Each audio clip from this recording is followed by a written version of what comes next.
दोस्तों, आप सबका भारत की भाषा में संदीप भटनागर में बहुत बहुत स्वागत है। अभी 2 दिन से बहुत चर्चाएं हो रही हैं कि स्टॉक मार्केट 7 तारीख को बहुत डाउन चला गया, 8 तारीख को उसने रिकवर कर लिया, 9 तारीख का किसी को आइडिया नहीं है। तो उसके बारे में बात करने के पहले मैंने सोचा कि मैं 2 या 3 मिनट में आपको ये बताऊं कि ये स्टॉक एक्सचेंज होता क्या है, शेयर्स होते क्या हैं। तो दोस्तों, इसमें आगे बढ़ने के पहले मैं आपसे रिक्वेस्ट करता हूं कि प्लीज मेरे चैनल को लाइक कीजिएगा, सब्सक्राइब कीजिएगा और बेल आइकन जरूर दबा दीजिएगा। दोस्तों, जैसे कि हम एक काम करने के लिए हमको 100 रुपए की जरूरत और मेरे पास केवल 20 रुपए हैं। अब मुझे 80 रुपए जुटाने हैं और वो मैं 2 या 3 तरीकों से कर सकता हूं। पहला तो यह है कि मेरे पास ऑलरेडी है तो मैं वो यूज कर लूंगा। दूसरा, किसी के फ्रेंड के पास हो तो मैं यूज कर लूंगा। तीसरा, अगर कोई group of friends, group of known people के पास हो तो मैं उनसे बोरो करके और उनसे मैं पैसे ले लूंगा कि जी ठीक है, आप 2 तरीके से हमको पैसे दीजिए। एक तो जो मेरा प्रॉफिट होगा मैं उसमें से आपको शेयर दूंगा, और सेकंड कि अगर आपको प्रॉफिट और लॉस से मतलब नहीं है तो फिर मैं आपको, जैसे आपने मुझे 20 रुपीज दिए तो मैं आपको 5 साल के बाद 25 रुपीज वापस कर दूंगा, that is 20 rupees plus interest. जो चौथा तरीका है दोस्तों, जो सबसे ज्यादा इंपॉर्टेंट है, वो है जनरल पब्लिक से पैसे लेना। अब आप जनरल पब्लिक को तो जानते नहीं, तो कैसे लेंगे पैसे उनसे? और उनको कुछ प्रलोभन भी देना होगा। प्रलोभन क्या देना होगा कि देखिए, अगर आपने आज अपने 100 रुपए मुझे दिए तो हर महीने वो रुपए 101 या 102 होते रहेंगे, चाहे मैं हारूं चाहे जीतूं, चाहे मेरे में प्रॉफिट हो चाहे मेरे में लॉस हो। इसको कहते हैं डिबेंचर। और दूसरा तरीका ऐसा होता है कि अगर मैं प्रॉफिट में होऊंगा तो मैं आपको 5% या 10% दूंगा, या जितना भी प्रॉफिट हो रहा है उसका शेयर आपको दूं, और लॉस हो रहा है तो साहब आप ही को वो लॉस भी झेलना पड़ेगा। इसको कहते हैं share, one type of share. और जहां ये शेयर इकट्ठा होते हैं उसको कहते हैं स्टॉक एक्सचेंज। तो स्टॉक एक्सचेंज एक ऐसी जगह है जहां कंपनीज के शेयर्स आप खरीद भी सकते हैं और आप उनको बेच भी सकते हैं। इसको कहते हैं एक ऑर्गेनाइज्ड मार्केट प्लेस। और आप एक बाजार सोचिए, बाजार में आप एक सब्जी लेने जाते हैं ना, उसी तरीके से आप शेयर मार्केट में जाके एक शेयर परचेज करते हैं कि आज उसकी वैल्यू एक्स है और इस पे आप करते हो कि कल को उसकी वैल्यू x+1 हो जाएगी। ये आपका एंटीसिपेशन होता है, ये आपकी गट फीलिंग होती है और ये आपकी मार्केट की अंडरस्टैंडिंग होती है। कभी कभी आपका दांव लग जाता है और कभी कभी आपका दांव नहीं लग पाता है। जैसे कि 7 तारीख को हुआ। 7 तारीख को क्या हुआ, पूरे वर्ल्ड के जितने भी स्टॉक एक्सचेंज थे उनमें बहुत ज्यादा गिरावट देखी गई। और गिरावट स्टॉक एक्सचेंज में क्यों देखी गई? क्योंकि स्टॉक्स गिर गए। स्टॉक्स गिर गए का मतलब कि शेयर गिर गए। आप मेरी बात समझ रहे हैं? शेयर गिर गए। अब जैसे कि आपने एक मेरी स्लाइड में देखी कि 7 तारीख और 8 तारीख को ये जो टॉप स्टॉक मार्केट की परफॉर्मेंस क्या रही है, आप खुद पढ़ लीजिए और आपने ये देखेंगे कि 7 तारीख को बहुत ज्यादा लॉस हुआ है सबको, और उस लॉस की भरपाई 8 तारीख को कम से कम 75% हो चुकी है। ऐसा क्यों हो रहा है दोस्तों, ये मैं अब आपको बताऊंगा आगे। और ये देखिए, जो टॉप 5 कंपनीज हैं उनके जो स्टॉक्स के मूवमेंट हुए हैं 7 तारीख और 8 तारीख के बीच में, वो भी मैं आपको डाटा दे रहा हूं। वो अब डाटा आपके इंफॉर्मेशन के लिए है। और जो 5 बिलियनियर्स हैं उनकी वेल्थ कैसे चेंज हुई है 7 या 8 तारीख के बीच में। दोस्तों, आपको पता है यूएसए जब से डोनाल्ड ट्रंप प्रेसिडेंट बने हैं तब से और आज तक के बीच में $11 ट्रिलियन स्टॉक मार्केट का नुकसान हो चुका है।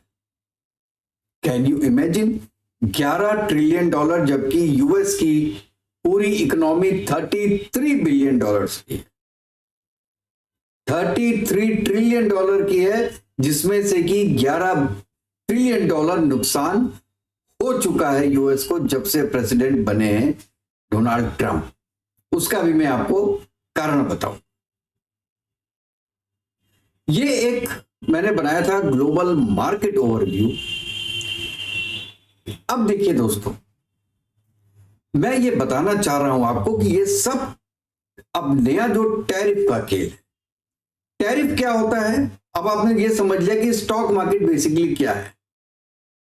और अब मैं बताता हूं टैरिफ क्या है। टैरिफ होता है एक तरीके का कर। मैं यूएस का है तो यूएस की बात करता हूं कि अगर इंडिया को कोई चीज भी यूएस में बेचनी हो, सपोज कीजिए 100 रुपए की चीज है, तो 9 तारीख के पहले, 9 अप्रैल के पहले उस पर 2.5% टैक्स होता था, लगभग। मतलब वो वस्तु जो इंडिया में 100 रुपए की है, इंडिया के टैक्सेस वगैरह देने के बाद, जीएसटी भरने के बाद वो 100 रुपए की पड़ी है, वो यूएस में आप 102 या 103 रुपए की बेच सकते हैं। अब यूएस ने क्या किया कि जो इनपुट टैक्स है वो 26% कर दिया। इसका मतलब है कि अब वही चीज जो इंडिया में 100 रुपए की बन रही है, इंडिया में उसकी आफ्टर वैल्यू 100 रुपीज है, वो यूएस में जाके 126 रुपए हो जाएगी। अब उससे क्या हुआ, उससे ये हुआ कि उस पर्टिकुलर जो आइटम है उसकी सेल्स कम हो जाएगी, क्योंकि उसका कंपटीशन ज्यादा हो जाएगा। बहुत सी कंट्रीज होंगी जो वो सप्लाई कर रही होंगी, तो नेचुरल है कि आपको उसका फायदा नहीं मिल पाएगा। और फायदा नहीं मिल पाएगा तो उससे क्या होगा दोस्तों, उससे ये होगा कि अगर आपकी सेल्स कम हुई तो आपकी एक शेयर की वैल्यू कम होगी, और जब शेयर की वैल्यू कम होगी तो लोग उस शेयर को कम परचेज करेंगे। आ गया स्टॉक मार्केट। और जब लोग कम परचेज करेंगे तो क्या होगा, उस पर्टिकुलर जो लोगों ने उस कंपनी पे पैसे लगाए हुए हैं उसकी वैल्यू कम होती रहेगी। ये फर्क पड़ेगा पूरी जितनी भी इंडिया की एक्सपोर्ट्स है यूएस को, उसमें। अच्छा, अब ये चीज केवल इंडिया के साथ नहीं है। और दोस्तों, एक चीज बहुत इंपॉर्टेंट है जो मैं यहां आपको बताना चाहता हूं कि जैसे एक कहते हैं ना कि नंगे और पागल से हर आदमी डरता है। आपके सामने एक बहुत पहलवान आदमी आ जाए तो आप उससे डरेंगे तो, लेकिन आप उससे मुकाबला कर सकते। आपको पता है कि आप हार जाओगे लेकिन आप मुकाबला करते। लेकिन अगर कोई इस टाइप का आदमी जो कि नेकेड है या मेंटली डिस्टर्ब है, बाल खुले हुए हैं, आप समझ रहे हैं, हाथ में उसके एक डंडा है, आप उससे जरूर डरेंगे, क्योंकि आपको ये पता है कि उसको पता नहीं कि आप कौन हैं और वो आगे क्या कर सकते हैं। डोनाल्ड ट्रंप ऐसे ही प्रेसिडेंट बने हैं यूएस के, जो कि एक पर्सनल ग्रजेस निकालते हैं कंपनीज पे। ये एक प्राइवेट लिमिटेड कंपनी की तरह वर्क कर रहे हैं पूरे यूएस में। This is sort of private limited company कि जो प्रेसिडेंट का मन है वो टैक्सेस लगा दो। कभी कहते हैं चाइना पे 10% है, कभी 20% है, कभी 34% है, कभी 54% है। आज कह रहे हैं कि अगर चाइना ने काउंटर टैरिफ लगा दिया हम पे 34%, तो हम 50% लगा देंगे। तो बात जनाब, कई कंट्रीज पे आपने 49-46% लगा दिया, पाकिस्तान में 29 लगा दिया, बांग्लादेश में 37 लगा दिया, इंडिया में 26 लगा दिया। और पहले आपने कहा था कि this will be A reciprocal. Reciprocal मतलब अगर इंडिया 52% लगाता है तो हम भी 52 लगाते हैं, तो क्यों नहीं लगाया? कहते हैं हमने उसका हाफ कर दिया, 26 लगा दिया। ये डोनाल्ड ट्रंप बेसिकली, मुझको लगता है कि he is not a thinker. ये बिल्कुल एक बेसिक, जो टैक्टिकल लोग होते हैं वो भी इनसे अच्छा काम कर सकते हैं। और यही रीजन है कि पूरे वर्ल्ड का मार्केट डाउन हो रहा है।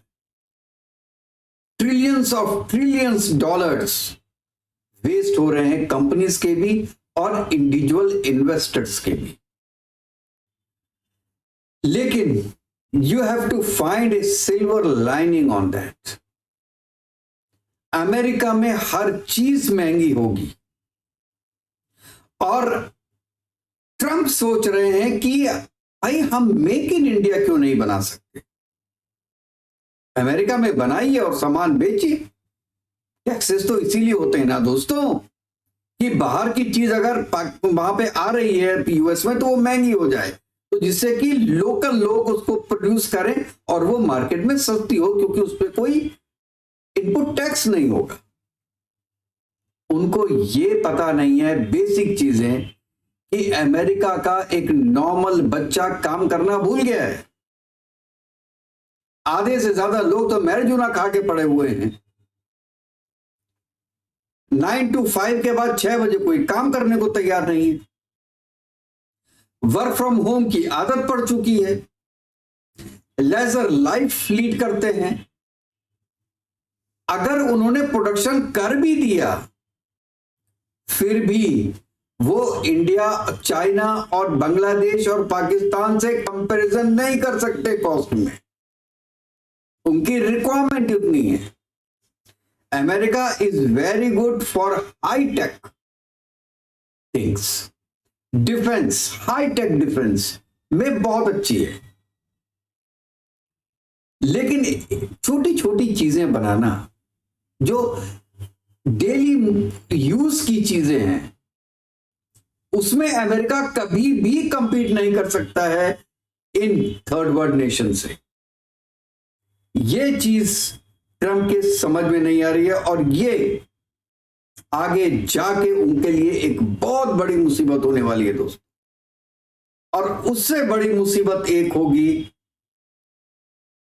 कि अमेरिका ने अपना विश्वास खो दिया है पूरी दुनिया में। पहले जैसे घर में एक फादर होता है तो अब उसके बच्चे होते हैं, तो हर बच्चा सोचता है कि कुछ ना हो, बुरे वक्त में मेरा पिता, मेरी मां मेरे साथ खड़ी है, मुझे कुछ नहीं हो सकता। लेकिन जब उसको पता चले कि उसके ऊपर से मां बाप का साया ही हट गया, तो क्या करेगा? पहले तो दुखी होगा, बाद में वो अपने पैरों पे खड़ा होगा और फिर जो उसके साथ के बच्चे हैं उनको मिला के वो एक टुगेदरनेस में आगे बढ़ेगा। और यही हो रहा है पूरे वर्ल्ड में दोस्तों। आप ये बात नोट कर लीजिए मेरी। अमेरिका अकेले चाइना से लड़ सकता है, अमेरिका अकेले इंडिया से लड़ सकता है, अकेले जापान से लड़ सकता है, अकेले जर्मनी से लड़ सकता है, अकेले हर कंट्री से लड़ सकता है। इकोनॉमिक की बात कर रहा हूं और वैसे भी डिफेंस की भी बात कर रहा हूं, माफ कीजिएगा, लड़ सकता है। लेकिन अगर सब एक हो जाएं तो अमेरिका के लिए मुश्किलें आएंगी। और उसने जो अपना एक फादरली स्टेटस है वो दोस्तों खो दिया।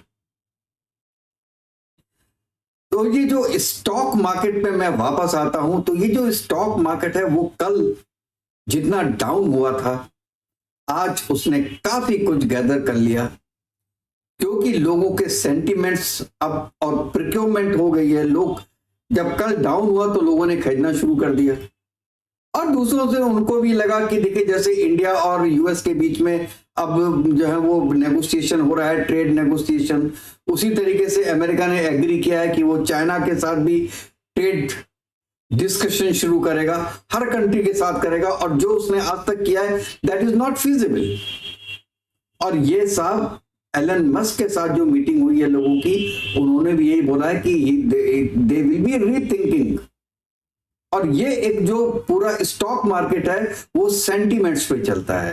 तो आज सेंटिमेंट्स थोड़े पॉजिटिव थे कि बात करेंगे, कुछ ना कुछ सॉल्यूशन निकलेगा, क्योंकि जो सिमिलर कंडीशन है उसमें ज्यादा दिन तक चल नहीं सकता। ये it cannot, business cannot go on like this, you have to be firm somewhere.